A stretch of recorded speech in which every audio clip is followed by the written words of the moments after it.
this chapter talking about decision making. Okay, and we started with this open case talking about this company called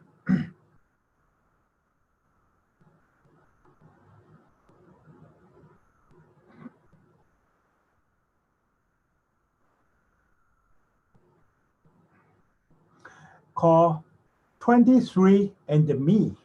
Okay, and this CEO Anna, she found out a way to test the DNA. Okay, and 2019 they have a $475 million revenue. However, her test kit, okay, was banned from FDA for medical use. In other words, okay, you can check your DNA and find out your ancestor. Oh, you have 30% Irish, 40% German, or whatever in your blood. But the FDA would not allow them to test what? Or you have 30% of opportunity to get the breast cancer, okay, or you have 20% opportunity to get the colon cancer and that sort of stuff. So how to make decision, and she uses special team and try different ways to solve her problem. Okay, and this is the book of chapter 11, 11th edition. Chapter, I'm sorry, chapter 7, 11th edition. I really like the case in the 10th edition. 10th edition, they give us a case about what? Fuji film. Okay. I don't know. Have you folks heard about Kodak and the Fuji? No? Yes? Not really. Okay. Back to the 1990s and the 2000s, camera. We have to load the film. Okay. Back then, we don't have a lot of digital camera. Okay. So what happened is you have to buy a film, load it to your camera. Then after could be 24 or 36. After you finish the 24 or 36, you have to take what? You have to take your film out to the drugstore or somewhere to have people deliver it. No, wash it. Okay, well then what? Give you the print. Okay, and what are the two largest companies? Kodak, more than 60% of the market. Second largest one, Fuji Films. Okay, so Kodak and the Fuji, both of them are $1 billion company. Okay, and you go to Eiffel Tower in Paris, you go to London Bridge in London, you go to New York City, everywhere, tourist place, they sell Kodak films and what? Fuji films. Okay, whenever you find out you are out of the film, you go to the stand, you get the film, then you load it to your camera. Okay, so about 20, 30 years ago, digital camera started. So the two companies have totally different strategy. Kodak says we are number one, 60 to 65% of the film market. We got the most patents. We are the best one. So throwing a couple $1 billion in a digital camera, I also want to be the best one. Okay, because I have that technology, how to convert, okay, those image from the film to what? To the digital format. Okay, and we have the foundation. We can be the best. Fuji has a different strategy. Okay, they are not sure whether they can maintain the leadership. So they try to move what? To a major area. Medical image. Okay, so in a lot of hospital, you take an x-ray of your lung, you take some MRI, or you take different things. Medical image. So they move to the medical area. And later on, because they are in the medical image, they also what? Getting the medical equipment. Then they also move into what? Pharmaceutical. They have a couple cancer drugs. Then later on, they move to what? Cosmetics. Okay, so two different focus, two different decision. We want to be more focused or want to be more diversified. Make a huge difference. Okay, and I decided to do this as last minute, so I haven't put that into the PowerPoint yet. Okay, so you take a look. This is called Fujifilm. Okay, and this company, okay, in addition to the document solution, they have what?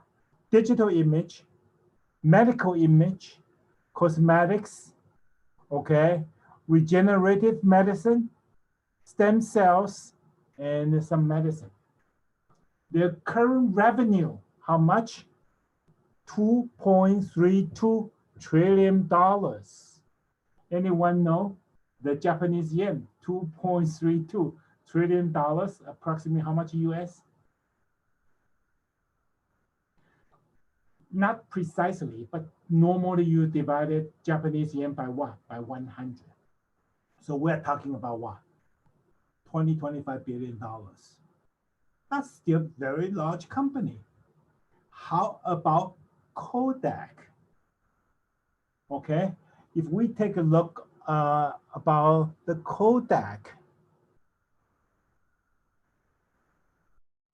okay, anyone recognize this logo? No? Okay. But if you are what, 10 or 20 years older, okay, everyone's seen this because you go to the tourist place, everyone what, buy the Fuji films. Okay. So what's the current things? Graphic art, image technology, and the consumer products. Okay. They try to struggle, sink in billions of dollars to R&D. Okay. Very few people have what? Kodak digital camera. I happen to have one. It's not bad. It's good quality. Okay. And they filed a bankruptcy 2013. Okay. In the 2013, they also sold what? All their patents for $525 billion. Okay. So after this, they think billions of dollars in R&D, they cannot compete with Canon, Sony, Minolta, and German has a couple good digital camera. Okay, Kodak camera, just not too many people use it. Okay, so one company bankrupt, the other company continue to be strong. Okay, and because Kodak used to have a lot of manufacturing, doing what? Producing the film. Okay, and they haven't sold all their property yet. So 2020, okay, they tried to get some federal money. Donald Trump give them quite a lot of money. Okay, so the Kodak now announcing they are moving towards what? Pharmaceutical. They want to create medication, the medicine. Okay, I told you folks, 2021, strategically for the safety of this country, for the competition of technology, we have a chip war. We want to bring in all those chip production, semiconductors production back to USA. Another thing we learned 2020 was what? Medicine. Early 2020, we nervous because of COVID. Okay, these high blood pressure medicine, high blood sugar medicine, made in where? China or India. Okay, if because of COVID, we don't manufacture these medication in the US, if we are short of the supply, If I don't take high blood sugar medication for 3 months, I may lose my foot because what? Because lack of medication. So back then, our government, federal government, tried to what? Move the supply chain of medicine back to US. It's a matter of safety for what? Millions of people, especially senior citizens. They need constant, stable supply of medicine. Okay, so under that, federal government give a lot of what? Incentive and the money to support those companies who are willing to manufacture those medicine. Kodak was one of the companies that I want to do it, I want to do it. So what? They are making certain medicine, okay? And that's their peanuts. They move too slow, too late, okay? So it's really, really difficult, okay, to make a comeback. And one of the major reasons 20 years ago, they make the decision for their future are overly concentrated. Okay, so I think that's a good case for you to think about it. Okay, corporate, in the planning chapter, we always will talk about diversity and focus. Okay, GE, okay, has been very diversified. 1990 and the 2000. Okay, Jack Welch is the one bring the company 20, 30 times more revenue. Huge to next category. I'm talking about 20, 30 times increase. What's their strategy? Diversify. Okay, 20 years ago, GE has what? GE Capital. You want to buy a refrigerator. You want to buy a GE medical X-ray machine. Who finance you? GE Capital. They have NBC. Okay, and they do what? All kind of show, the news. Okay, one of the three major media. Okay, and they have big jet engine. They have appliances. They have all kind of stuff. Then after he stepped down, the current CEO and the one immediate after Jack want to what? To be more focused. They find out it's out of control. Too much diversified, out of control. They find out it's what? Waste a lot of resources. They cannot do that. So they want to be what? More engineering focused company, because that's their specialty. Making appliance, making jet engine, nuclear power plant, and that sort of stuff. So they sold the NBC. They sold the what? GE Financial Company. They don't own the credit card company anymore. Okay, is it right or wrong? Spencer, want to say something or not? No? I saw you try to make yourself visible. Okay, so which one is better? Focused, diversified. Cast your vote in the chat. Okay, if you are a CEO, you want to focus your strength, or you want to be more diversified. Okay, more diversified means what? Your resources will be more dilute in too many areas. Okay, so of course, I got 3 or 4 answers coming in now. Of course, okay, there's no single answer. Most of you like to see more diversified because the Kodak case scares you. I told you that Kodak case scares you. Okay, you are number one, 60, 70% of the market. You still want to maintain your leadership and you lost. Okay, of course, the real answer is what? Yin Yang and the cycle. Okay, You want to always what? Interchangeable. 30% diversify, 40% diversify, okay? You have to maintain a core competency. You have to be focused, not overly diversified, but keep on rotating. So for the next 10 years, okay, we're going to increase that diversified focus of resources by 10%. Next 10 years, we're going to reduce, be more focused, move 10% to be more focused. So you have to what? Balanced, okay? Not overly diversified. You lose your niche, okay? You lose your focus, but not overly what? Focused. Because once you're wrong or when something went wrong, it's fatal, like a Kodak case, okay? One of the top 50 company of the world, Kodak.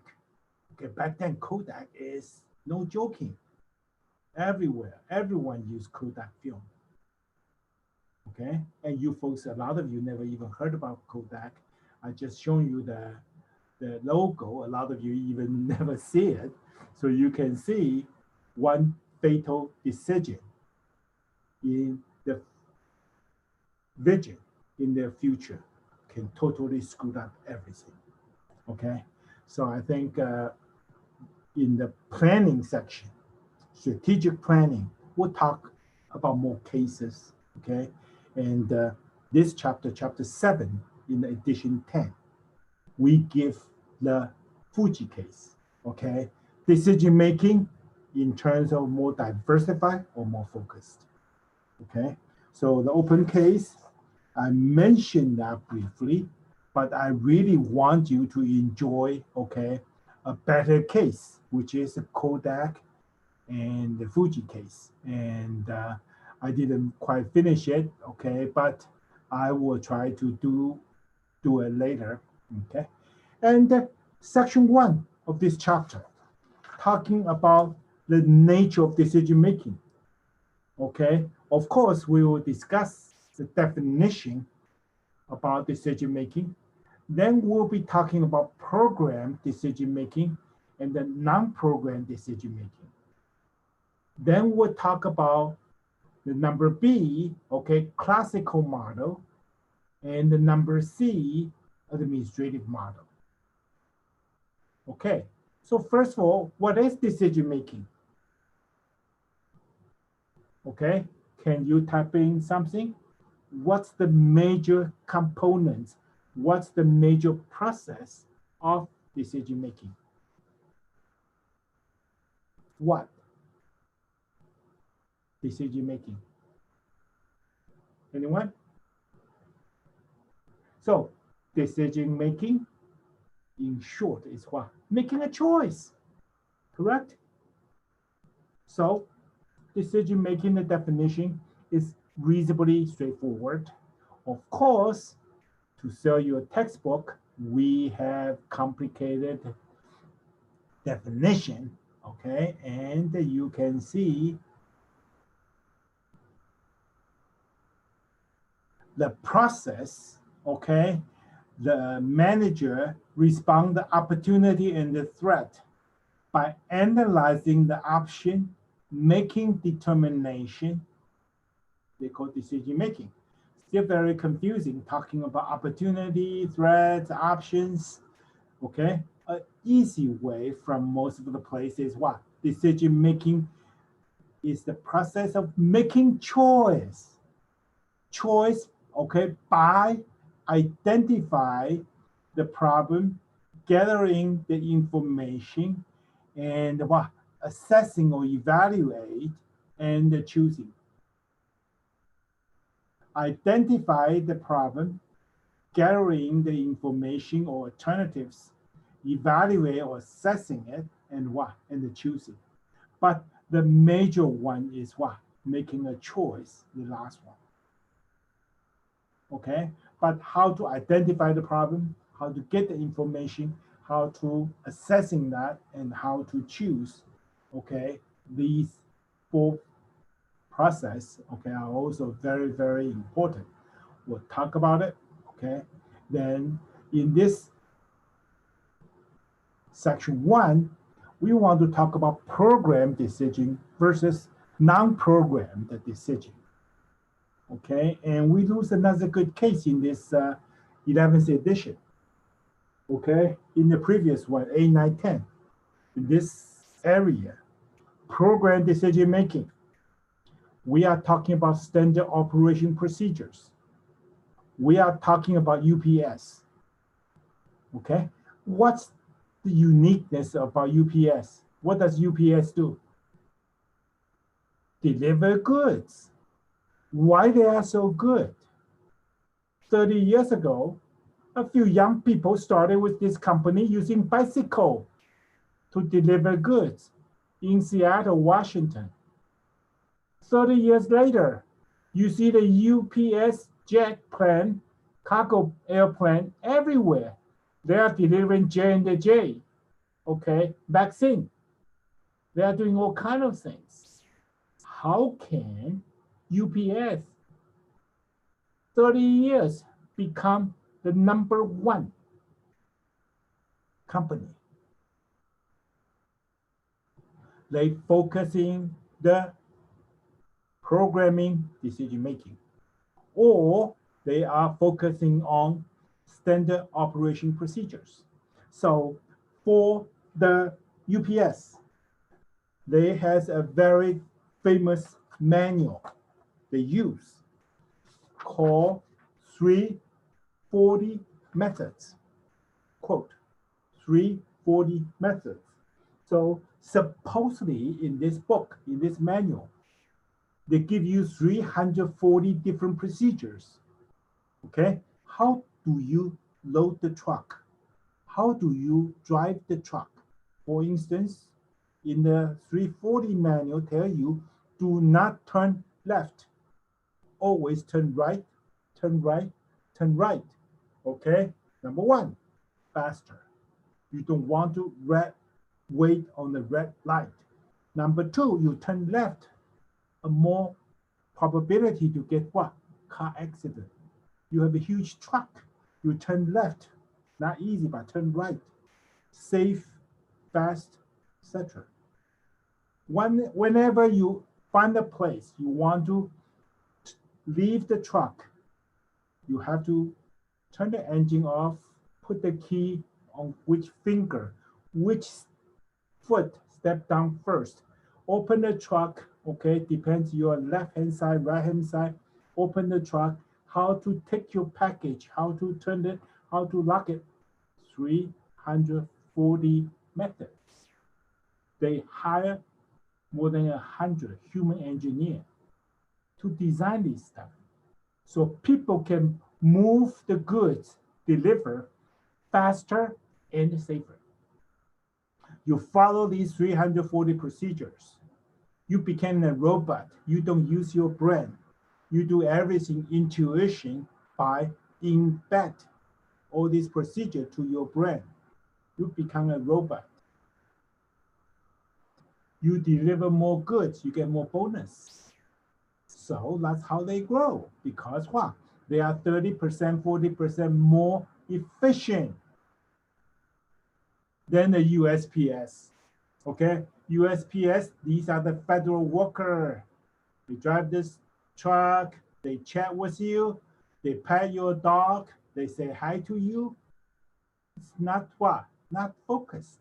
UPS guys, okay, efficiency, efficiency, efficiency. Every move, okay, you suddenly find out you wear your uniform, you go to your office. 70, 80% of your behavior from 8 to 5 is dominated by what? Company procedure. You don't think, you just what? Follow the procedure, follow the procedure, follow the procedure. Okay, so in the UPS case, we always discuss this part called what? Programming decision making, or sometimes in the chapter of what? Standard operation procedures. Okay, because we want to insist, we want to train all the staff, normally 3 months. You master these procedures, you have that manual called 340 methods. You deliver everything a lot faster, a lot safer. Okay, that's how they make money. So I want you to know, program decision making is very, very important. How about non-program decision making? It's also very, very important. In IKEA, they are selling furniture. Of course, we don't have IKEA in Arkansas. Okay, IKEA, they try to use what? Huge quantity to be their strategy. So they have to have several million people before they open a store. Okay, so IKEA is what? New York, Washington, D.C., and Pittsburgh, Philadelphia. They don't come to Arkansas. Okay, but IKEA, they focus on what? Creativity. Okay, and non-program. You cannot have a standard way to sell furniture. Everyone has different taste. Everyone has different perspective. Okay, so they encourage the team effort. So you go to IKEA, okay, look like one person sell you stuff, but other people will come in. By the way, uh, this has the best fabric.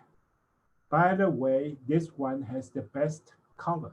By the way, this one have a very unique feature here, there. So everyone use their best to what?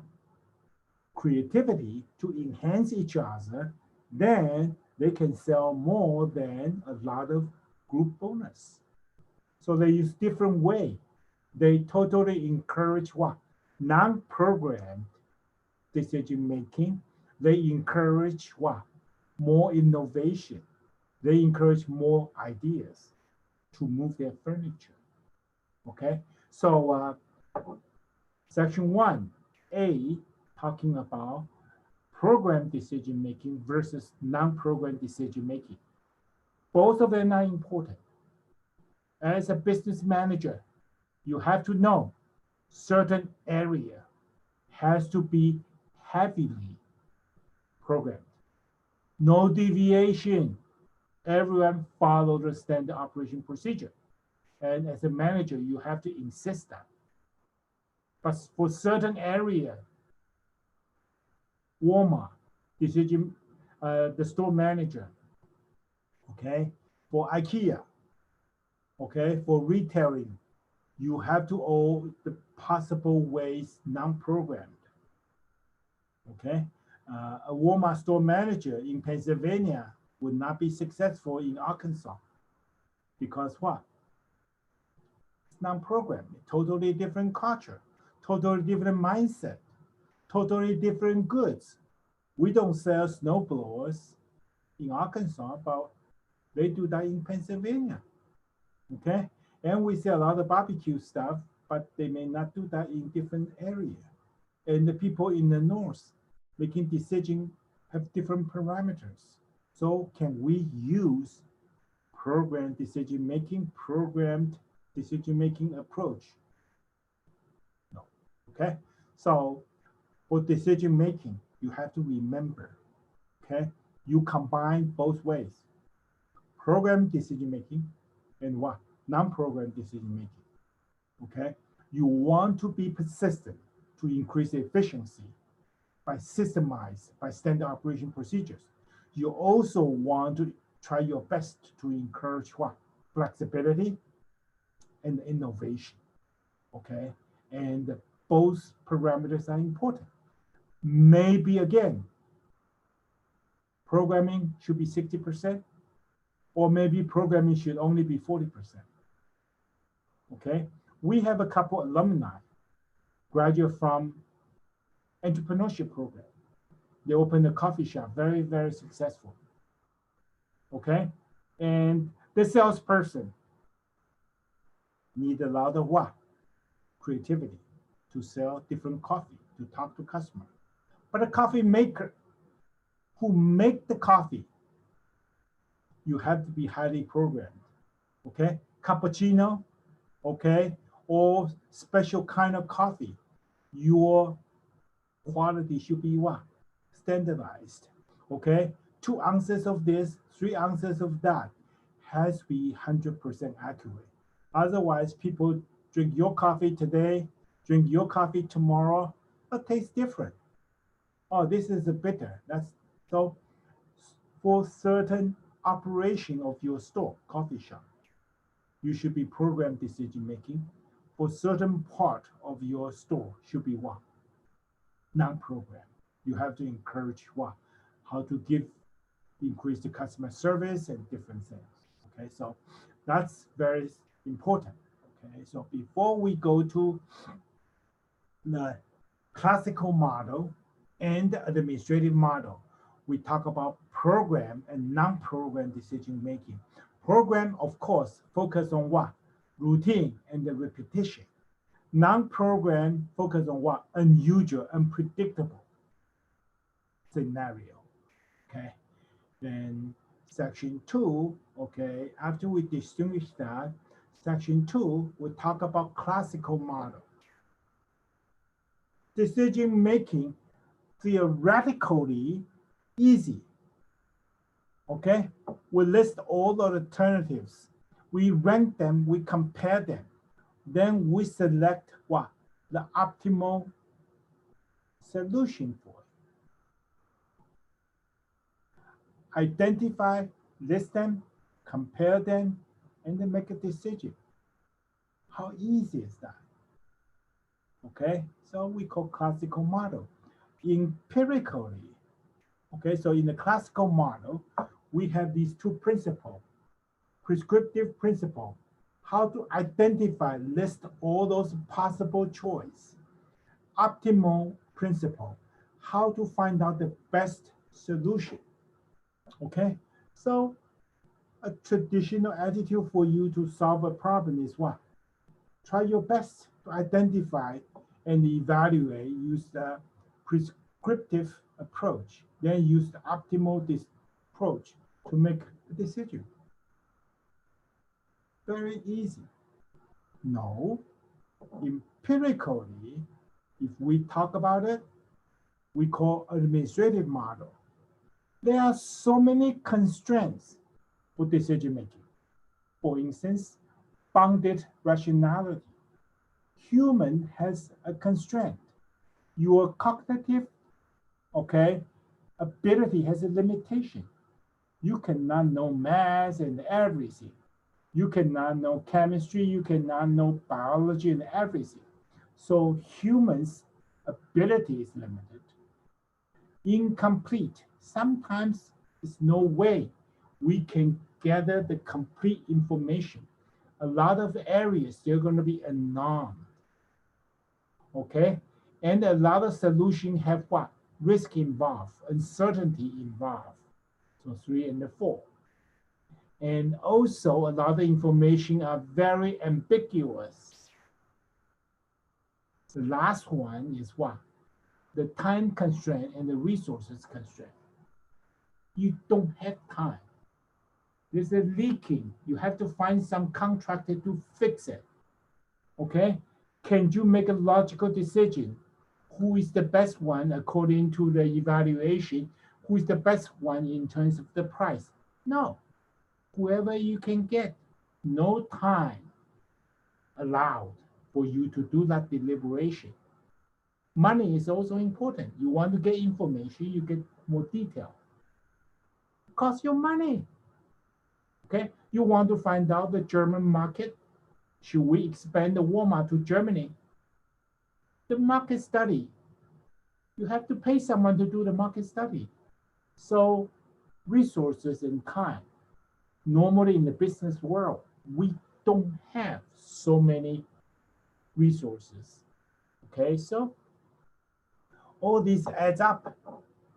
Okay, we find out there's no way we can make a good decision. So for the administrative model, we don't do optimal decision. We do what? Satisfying decision. What is satisfying decision? whatever decision can most satisfy response to the problem. Good enough, most satisfy the current condition. We call satisficing. Scientific, classical, we want optimal. There's a way to justify this is the most scientific, but in reality, good enough, good enough. Just make the decision, move on. Okay? And this is a picture, very classical picture in a lot of psychology book, talking about what? Ambiguity. If you take a look, this is the chin, this is the eyes. This can be a very, very what? Young girl, okay? And that's her head, okay? But on the other hand, if this is the nose, this is eyes, this is the chin, this can be what? A very good old lady. So the good old lady or a good young girl. Different perspective, different angle. Okay? So in the real world, you think, honestly, I see this. However, you see it from different angle. So your interpretation, your perception can be what? Totally different. Okay? And in our book, we have this picture. However, in most of the psychological book, talking about stereotype, talking about perception, they always like to show you this picture. Okay? So section 1, we talk about 3 or 4 things. Number 1, the definition about decision making. What is decision making? Number 2, okay, program versus non-program. Number 3, classical model. Number 4, administrative model. Okay, and here, the steps, okay, section 2, the steps for decision making. The textbook talking about 6 steps. Recognize, okay, the problem, generate alternative, assessing, choosing, implement, and the feedback. Okay, and let's talk about it. Okay, and the first one is recognize the problem, recognize the need for decision. I have a different way to look at it. Identify and define or narrow down the problem. Because in many cases, you saw a problem, how to tackle it. You cannot solve the problem because certain problem is not up to you. Economy is bad, okay? And certain things, the parameter you cannot control. So you always have to define the problem, identify and define the problem, narrow to certain area you can tackle it. If it's out of your control, how can you solve that problem? You're begging the government to help you. That's not problem solving, okay? Before the federal aid, before the state government helping you, how could you identify and narrow the problem to certain issues? You have a control. You can handle it, okay? And of course, the second one, general alternative. The third one, talking about the criteria, how to evaluate, okay? And we talk about 4 different criteria. Legal, is it legal? Legal, of course you cannot do it. Ethical, it's illegal, but not ethical. A lot of people feel uncomfortable. Of course you don't do it because so many people find out it's unethical. It cannot be feasibility. It's a good solution. People will like it. Cost too much money. Can you do it? No, because what? Your boss will kill you. You waste too much money of the company. Okay. The last one, number 4, is what? Practical. Okay.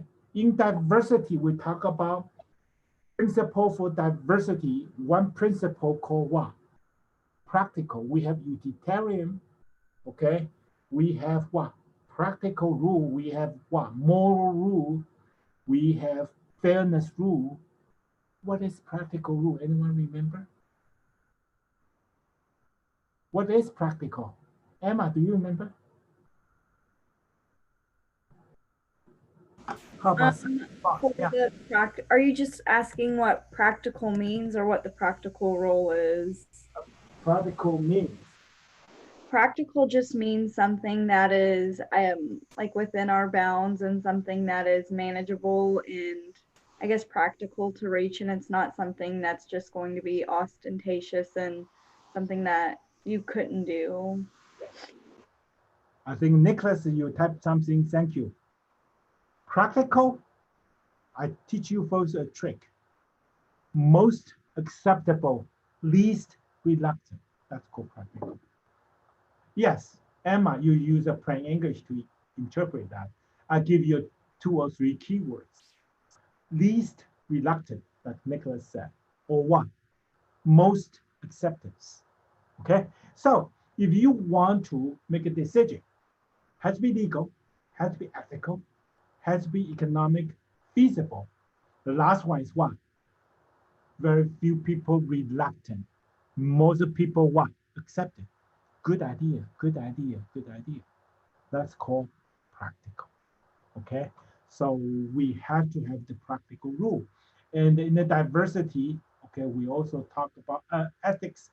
Okay, we also talk about what? 4 different rules for ethics code, and we mentioned the practical rule. Okay, the same idea. So after that, there's a quick case talking about this Nobel Prize winner, Daniel Kahneman. Okay, he talked about the 2 problems with decision making. Basically, a lot of managers have 2 problems in decision making. One is what? Overconfidence. Put everyone in a position. Suddenly, that person feel like you are smarter. Okay, overconfident. You don't know, but you assume you know. You don't know, but you feel like you know. Overconfident. Second thing is what? You don't learn from the feedback. Okay, so I have a perfect solution for this case. Then year later, it failed. I do not go back to evaluate why it failed because I project this way. This is something really occurred. They don't do that. They what? They blame everything external because of Donald Trump, because of the government, because of the bad economy, because of the pandemic. Okay, finding okay an excuse is easy. So a good manager, you do not find excuse.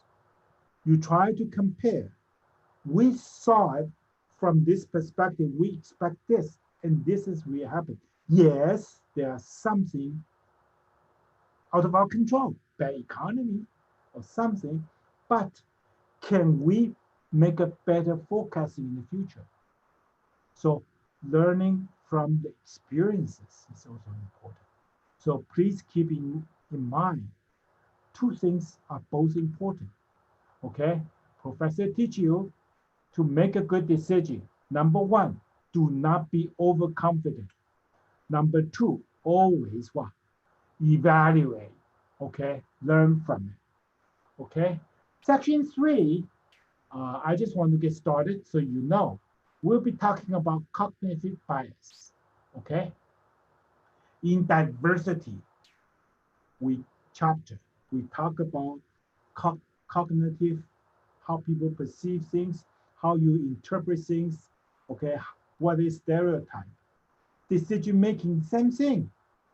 If you interpret information incorrectly, if you make certain mistakes psychologically or from learning perspective, cognitively, you will make bad decisions.